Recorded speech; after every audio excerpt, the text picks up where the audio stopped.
We heard from women in politics. Now I want you to hear from women who lead businesses. These are three incredible women, and I want you to get to know them. They will speak briefly because we want you to have a chance to be able to talk to them about whatever it is they want to talk about, how they lead, and then we will have some questions and answers from any of you, so be ready. So I'm going to begin with my country. It's my bias. I want to introduce to you Marilyn Johnson. She is Vice President for Global Market Development. Actually, she's responsible for market development in the U.S. among various consumer groups, but globally for women in business. And she has been doing this incredibly well. You will meet her and you will see what a great marketer she is. She actually at one point did television. So with that, please welcome Marilyn Johnson, Vice President of IBM.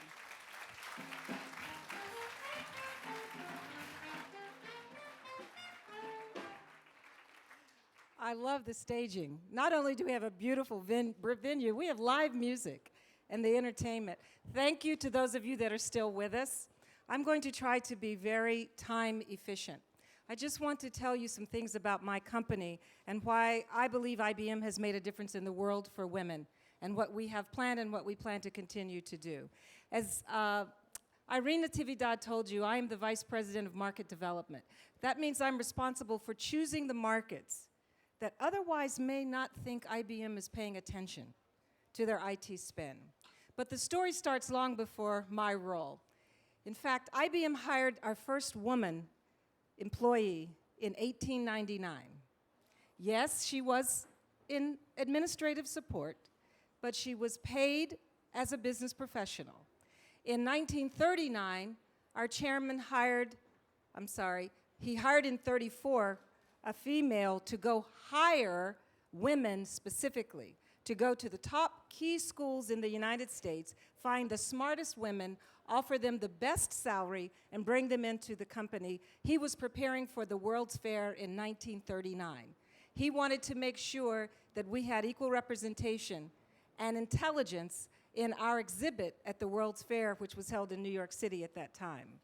That lady that was hired became a vice president in 1939. Her name was Ruth Aminette Leach. I had the opportunity to meet her before I became an executive and before she transitioned. She's deceased now, but she wrote a brilliant book about her career in IBM.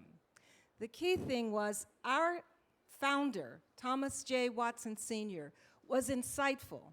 He knew that diversity and inclusion was essential because he named the company International Business Machines, and all he had was a wagon, 2 horses, and some scales. That's what the company was. We measured things. We became the computer tabulating recording company after a German inventor came up, Hollenrith, with the ability to calculate. But what was more important was his investment in labor, the investment that Vice President Ruth Aminette Leach made. The difference is, in 1953, when IBM did grow and expand, we needed land to develop and build our manufacturing locations. So IBM decided we had to go south from New York. And Mr. Watson decided on North Carolina, where we now know as Research Triangle Park, RTP, and he decided on Lexington, Kentucky, very close to Louisville, where we have the Derby, the Kentucky Derby annually. These were southern states, south of the border, and this was 1952.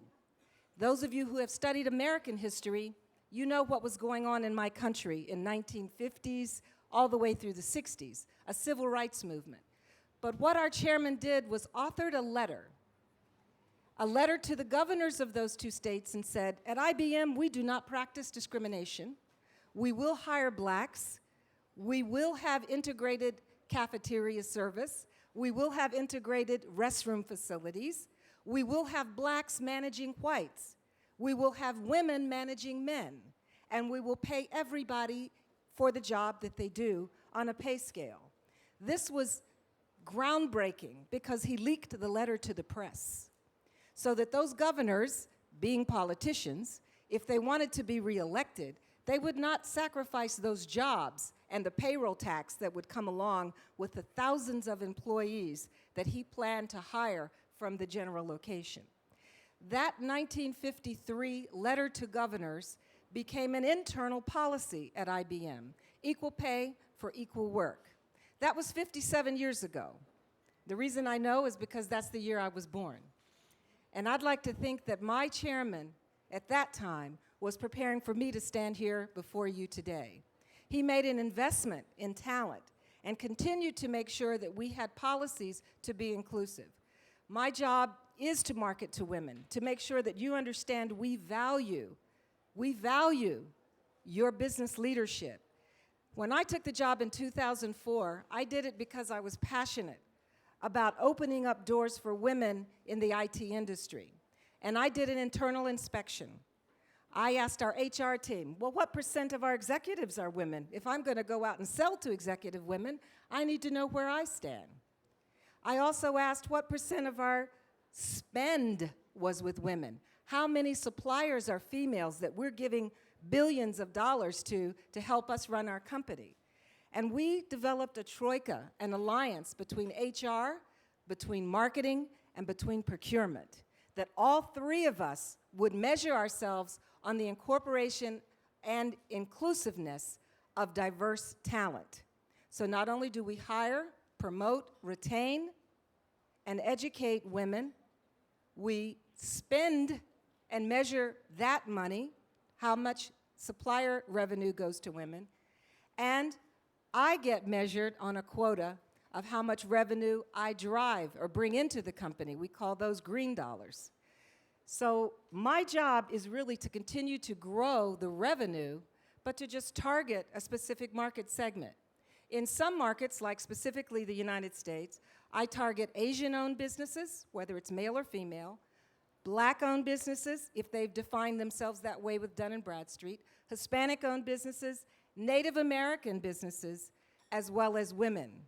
Now, I will say women are leading in producers of revenue because more women are becoming entrepreneurs than any other customer set in the world.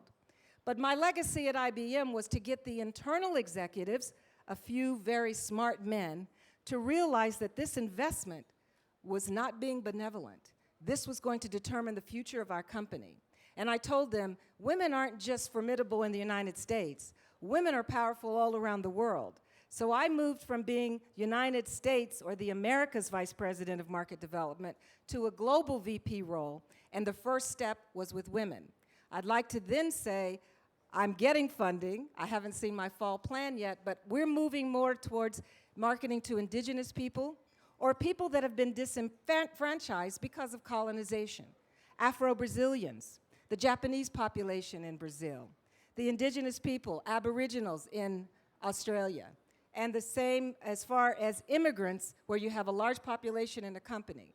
So my job is to understand their business, to understand our solution offerings, to match those. And I do have statistics. I don't have time to read through them, but I just want all of you to know that I'm here specifically because I'm interested in what DLD is doing. When you assemble this many women and you come together and agree on a cause, whether it's political or social or business, all three are going to improve Germany. And when you improve Germany, you improve Europe. And when you improve Europe, you improve the world. And that's exactly what we're here to celebrate with you, to energize, and to give you ammunition to go back and fight for the rights of women, to go back and get the correct loans and investment dollars, to measure yourselves and be the force that I know all women are. By the way, I'm going to Russia next month. Don't leave before I talk to you. I'm going to be in Moscow and St. Petersburg, and it's our first trip.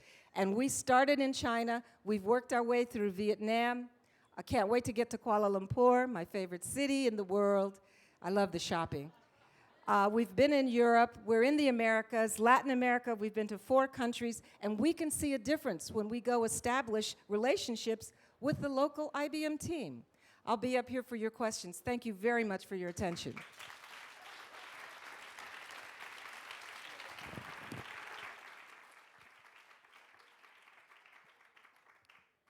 Let me, hello. Let me next introduce to you Alex Mathole, actually Alexandra. Alexandria? Alex. I like Alex. Alex is Executive Director of Southern Africa for Siemens. Not South Africa, all of Southern Africa. She is also the General Counsel. Clearly, she is a lawyer by training, and she has been awarded all of these recognition awards, one of the leading businesswomen, not only in her country, but in the region. So please welcome Alex Mathole.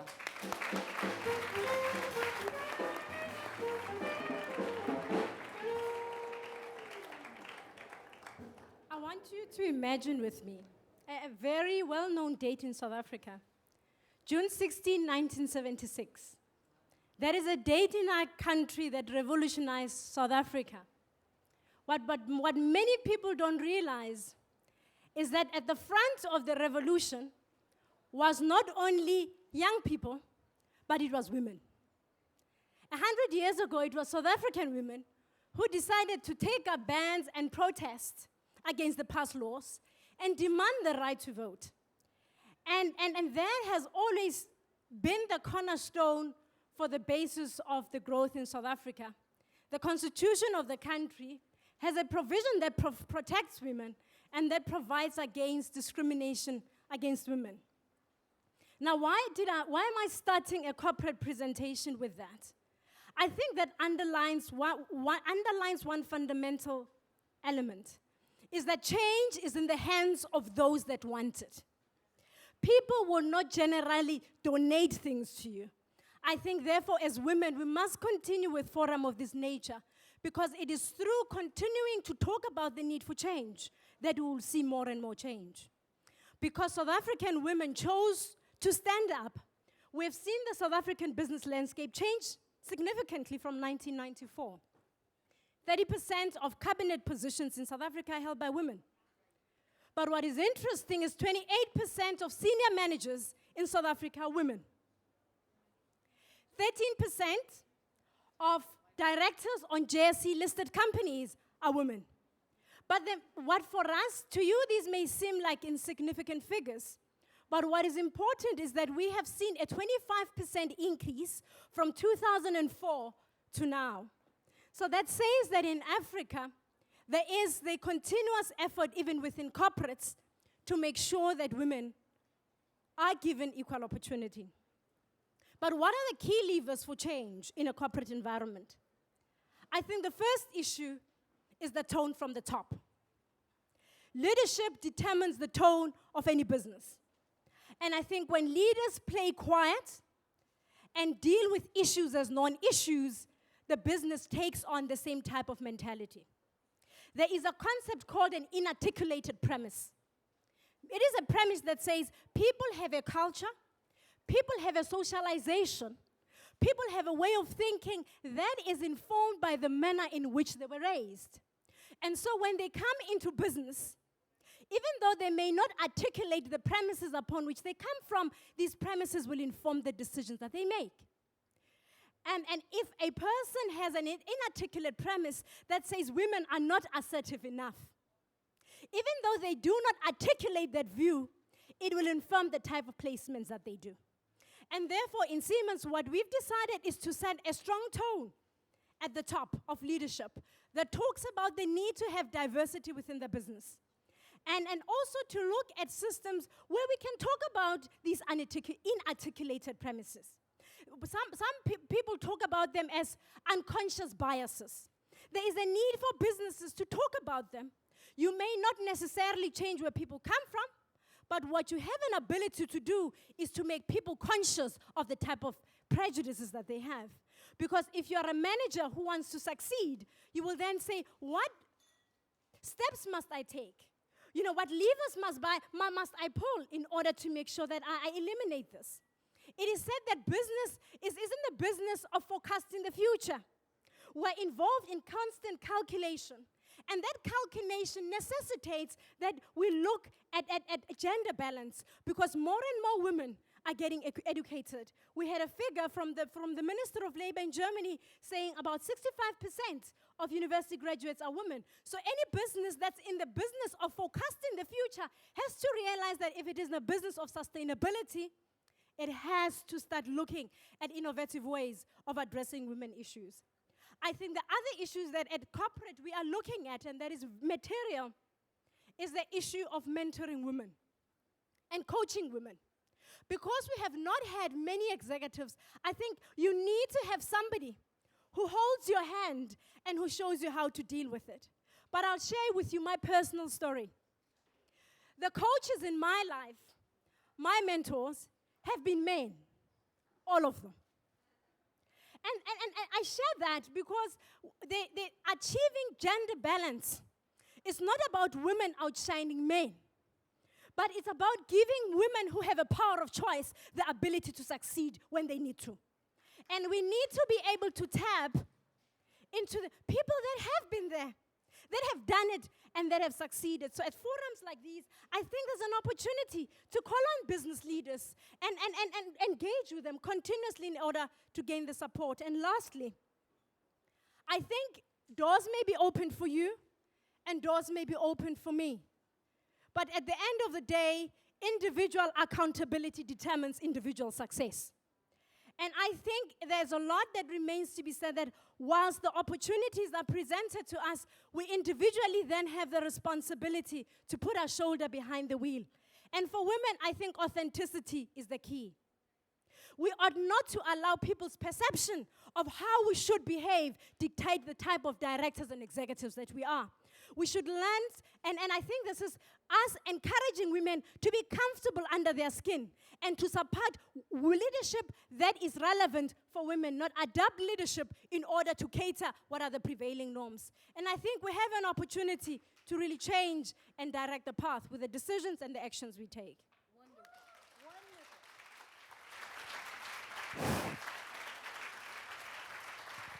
Thank you. Powerful message and told with such passion. So let me move on next to Ursula Schwarzenbart.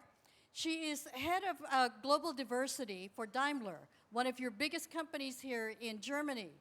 And for those of you who may not know this, it's a very conservative industry. So you can understand that Ursula's job is a very difficult one. However, she is one of the thought leaders in the field, and so I want you to welcome Ursula Schwarzenbart.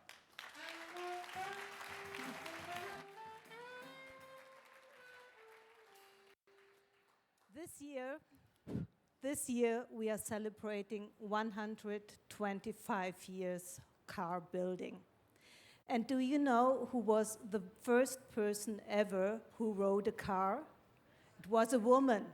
It was Bertha Benz. So she decided to drive from one place in Germany, Ladenburg, to another place, which was a distance around 70 kilometers. And it was her idea that she should market the product her husband was developing. So, and 125 years later, we are still struggling with bringing women into the automotive industry.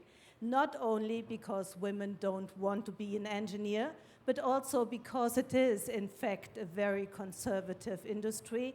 And so I choose to share some theses with you who may be not only making the companies look good in automobile, but which should also show what we are struggling with. And the first thing we are struggling with when it comes to diversity management is that they all try to solve the diversity problem with bringing women into the diversity office. So I ask the automotive industry, don't ask women to solve the gender issue. When I started my assignment 6 years ago, we were a group of only women who were trying to implement diversity management. And can you imagine how seriously they took us? They smiled at us when we came and said there should be a chance for women. And they even smiled at us when we talked about the business case for diversity management. And they asked us that we should be smart and let diversity management develop itself naturally, so to say. So, and the natural development of diversity in Germany should, in the company I'm with, looked like the following data. So we looked after the data from 2000 to 2005 and the development of women in executive positions, and we found out if we were hanging on that tremendous pace we have seen the 5 years before, it would take like 2069 before we have a share of 20% women in executive positions. This was definitely not a natural development we could afford to look after. So therefore, we decided to implement what we call the aspirational guidelines, which is a target agreement. And we have developed that in the year 2006. And since then, we have been grown around 1% each year. And currently, we are around 10% of women in executive positions. And our target is to have 20% women in executive positions by the year 2020. That sounds not ambitious, but again, please be aware we are talking about a very conservative environment. And the business case for diversity management for us is very easy. 3 out of 4 buying decisions are made by women. And not only when it comes to consumer products, it's also when it comes to car buying. And I was very proud as a diversity manager that was, so to say, very helpful for us when in the year 2010, in April exactly, over 50% of the new car purchases in the US were made by women. So there was no necessity to say that women don't have an impact in car buying solutions any longer. And our minister from Germany here, she made it very clear. In the last 10 years, the percentage of women in executive positions in boards has only increased around 1%. So can you imagine if a company which has a performance, which is a return on invest on about 1% in 10 years, can you imagine that the top executive team would still be there? I can never. You have to have a growth of around 3 to 5% at least. Only if it comes to the women's issue, then we are satisfied with 1% in 10 years, and we are talking about women are overtaking now. I think this is not appropriate at all. And and this is my last thesis, I try to be very short, and we were discussing that we need to fix the figures and that men are believing in the facts and figures, and when it comes to science, they do what is necessary to do. Well, to me, it seems that is not always the case, because we have a lot of research that has shown that having more women in corporate boards is rising the performance of the company. That was shown by Catalyst, it was shown by McKinsey as well, and the financial performance was around 30% higher by having more women in corporate boards. So this is the first research I know which has not any impact on what is going on in the companies, or the companies may be so successful that they don't need this business.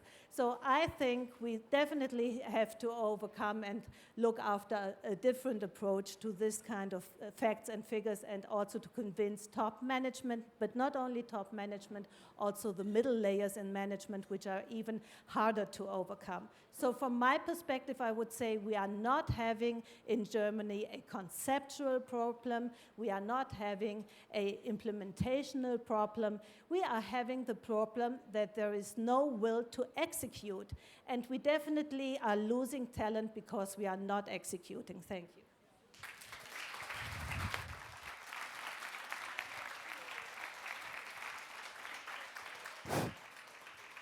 So we now want to hear from you.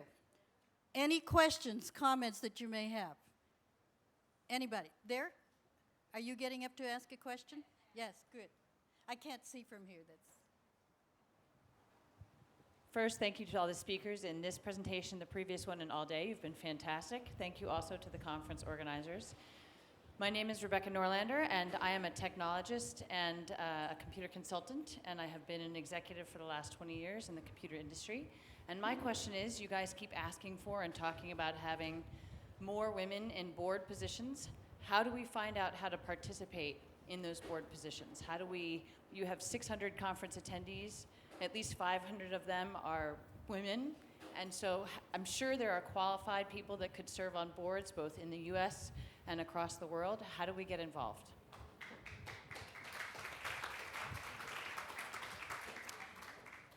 I think I'll take that question. You know, first thing, you have to decide whether you are board ready and whether you are board material. This is a job, it's not an honor. Do you know, are you a leader in your field? Are you recognized as such? Can you read financial statements? Because board books are about this thick for every meeting, and you have to know what it says.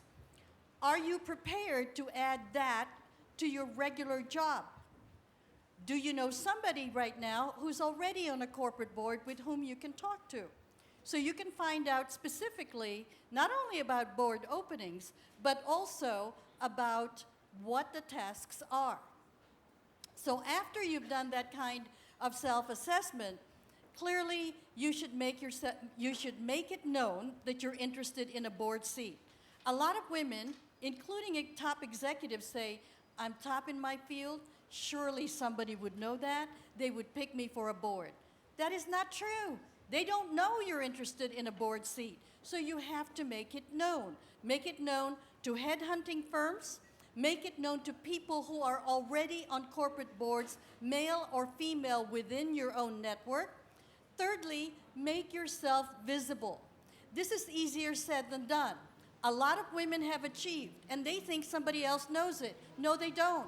Volunteer to speak, volunteer to organize, volunteer to chair something, be in networks where there are a lot of men, because they're the ones right now still determining who gets to be in their ball field. Okay, does that help? And if I could add, I think I heard an American accent. There's an organization called Boardroom Bound. They prepare women, everything she talked about, for getting ready to serve on boards. And also, I've been offered a couple of board seats, but I can't do it with the job that I have now. I'm struggling to meet my quota in my job, revenue quota. But I do volunteer for not-for-profit boards, and that gives me experience, and that's how the 2 offers that I did get for paid board assignment came. So get involved on not-for-profit and practice. But choose not, let me just add this, choose nonprofits that are very big, well-established, in which corporate chairmen, corporate CEOs, corporate directors serve. It's a job. Looking for a board seat takes time. I don't want to fool you. We want more women on boards, but you know, in the countries where there are now quotas, if you belong to those countries, if you don't make yourself known, there's something wrong, because they are looking. But know first whether you are board ready. So you said a key operative word, you said a paid board position. So isn't it all about the money? It's some kind of, remuneration, not for you in that position, but these seats are highly sought after, and they're kept among, okay. I don't think you just go for a board seat for the money. No, but they're offered as kickbacks for men among men, and it's kind of just a good old boy network going on. Well, your opinion. Now we have some doors opening, so it's up to us to go for those jobs. Okay? Other questions, comments? Oh, there you go. It's not a question, it's a remark. No doubt about this, that we should go into boards. I was in the supervisory board of Mercedes-Benz, I think 9 years ago for several years, so I was obviously a natural accident statistically. But just to calm everybody down, it looks like it's something very special. It's not. If you're in a company like Mercedes-Benz or now Daimler nowadays, it's boring. You have to go through a lot of work, through a lot of paper. Nearly nobody listens to each other because it's all about political, where are you, how important are you? So if you want to have real work there, you have to, announce yourself. You have to make sure that somebody listens to you. So don't expect it to be something special. It's a normal thing, and it's not very exciting.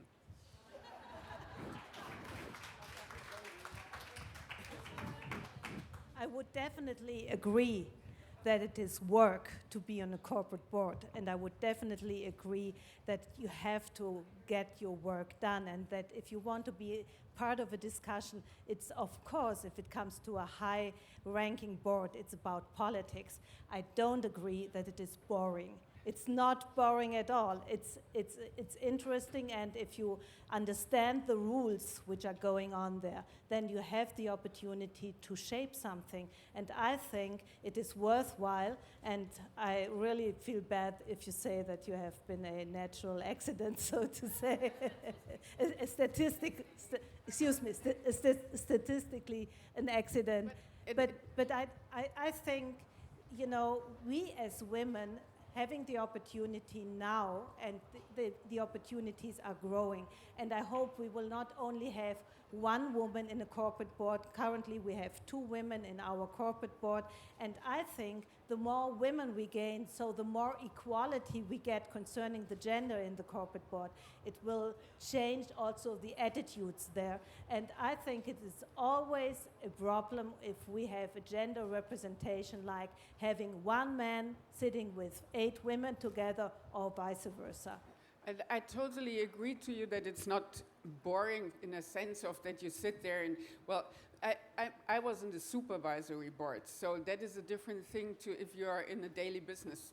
Okay. But nevertheless, the thing was, I don't want to be anybody afraid of what's happening there. It's not such a huge thing that you couldn't go there. That's what I want to tell you. It's a very normal thing. Yeah, that's true. Alex. I serve on the board of Siemens in South Africa, but I also serve on the board of another JSE-listed company in South Africa. And I think it's important for women to serve on boards because that's where decisions are made. And there are decisions that need to be made about policies that impact women on work-life balances. So I think it's something that we need to look at. But I think also it must be understood that it is lots of hard work. It requires you positioning yourself and gaining the credibility, because nobody will give you any benefit in life on a platter. All of us, whether men or women, must be able to have the technical credibility. And once you've gained that, be in those networks, make it known that you're available. But also the other issue is that being a board member with all the governance rules is a highly risky business. There's a lot of personal liability that is coming in with all the governance rules that are in place. So you need to understand, being in a board, they need to read and they need to be engaged in board decisions. And it requires lots of time. So it is about the choice that you have to make. Is this the life that I want to lead? And if that answer is yes, then you pursue it. But at the end, one of the most fundamental rights humanity has is the power of choice. And the issue is, are you willing to pay the price? Thank you. Thank you. I was on the board of a Fortune 100 company for 8 years. I became vice chair of compensation, which oversees the pay of the CEO and senior executives. I was also a committee in the finance committee, and let me tell you, it isn't boring. It is a responsibility. You are making decisions about people's lives, about the direction and profitability of a company. I don't find that boring. I found it a challenge. Any other questions, comments? Right here. Hello. I'm sorry to shift Please do. The conversation a little bit, because I'm actually really fascinated about this in my stage of my career, I guess. I was kind of wondering what your thoughts were on education and the need. I'm from Canada, and I think that there's definitely a sense in North America in general that the master's degree is the new bachelor. And I'm wondering if what your thoughts are in terms of getting hired with the eventual goal of being on a board or having an executive position, if it's necessary to have a master's and to go beyond that as well, and if that kind of affects who's hired. MBA. Education was my background and my field of study. My goal was to be a superintendent, curriculum designer for public school. I worked in that capacity for 2 years as a teacher, and I realized that I would make more money if I moved into private sector. But I got the 2 master's degrees, curriculum development as well as secondary education. I would say if you can afford it, continue to educate yourself. When IBM hired me, I got a little bit more money than my starting class because I had the advanced degree, and more because I had work experience. So a degree is something that can never be taken away. I would just look to the future as to how you're going to apply whatever it is that you're studying. But who knew, as an educator, that I would end up a vice president of marketing? Get the education, get the degree while you're young and beautiful, and you can set the world on fire. Did you want to comment? Any comment? Any other comments? One last question, comment. Anyone? Oh, here she comes. Yeah. Hi, Julia Chanakakis. Thank you, first of all, for your very inspiring comments and your sharing your personal stories. I think one subject we didn't touch on too much other than this morning was engaging men. And I would just like to get your personal views of who is one of the most powerful allies you have. How did you win that person over? And how do you make sure that they sort of still stand for the cause behind closed doors? So not when they're in a conference of 600 powerful women, but when they're actually sort of back in business as usual. So some experiences. Okay, I'm going to ask each one of them to respond briefly, but you're actually asking two separate, different questions. Anyway, Ursula, you wanted to start? Yes, I can start. So I would say my biggest ally in the company is my CEO, because he was the one who was bringing diversity, introducing diversity into the organization. And he is, even if they close the door and it's the man's world again, he is still really committed to diversity management. And if I have any problem, which seems to be not to overcome too easily, he is really supportive on this. CEO. My strongest ally is my CEO as well. And the reason for that, it's personal. In South Africa, when you're black and you're 38 years old, like I am, there are very few people, very few companies that are willing to take risks with good talent, fact. And I had a leader who had vision and who had foresight and who was willing to defy the mainstream and embraced me and took me under his wing. And he continued to mentor me and to continue to coach me. And so he's become a mentor in that sense, such that even when I don't have the answers, I can go to him and say, you know what, this is where we are, this is the issue, how do we resolve it? But in addition to that, I've had other mentors, and this is for the older generation. I've had very senior businessmen in the UK offering to come to South Africa, saying, listen, I've headed up a listed company, and I'm looking for somebody to mentor. And there are these amazing people who are really willing to plow into the communities, and those have been my mentor. But in that statement as well, it says that those of us that have achieved or that are achieving, we have a responsibility to look back, because there's somebody younger in the organization who also needs somebody else to carry them through. And I think those have been my mentors. Well said, well said. Marilyn. My mentor was a senior executive. He was assigned to me by our past CEO. So I don't know which one was my best friend, but when Lou Gerstner came to IBM, he asked the top male executives that reported directly to him, why does everybody in this room look like me? And the guys started looking at their shoes. He said, the meeting is adjourned. Don't come back until you find out. And these men headed up 8 task forces, Asian, Black, Hispanic, women, males, white males over 40, and people with physical disabilities, Native Americans, and there was one more category. But these 8 task forces came back and reported how this company could be a better place.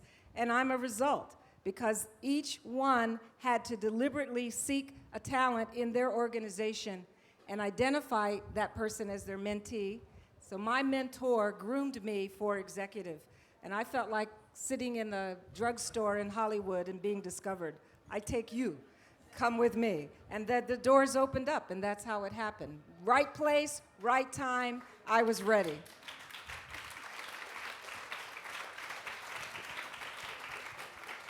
I think for all three of these incredible women, it wasn't just being in the right place at the right time. They happened to be smart, they happen to be hardworking, and they are exceptional as people. Please give them a very big hand.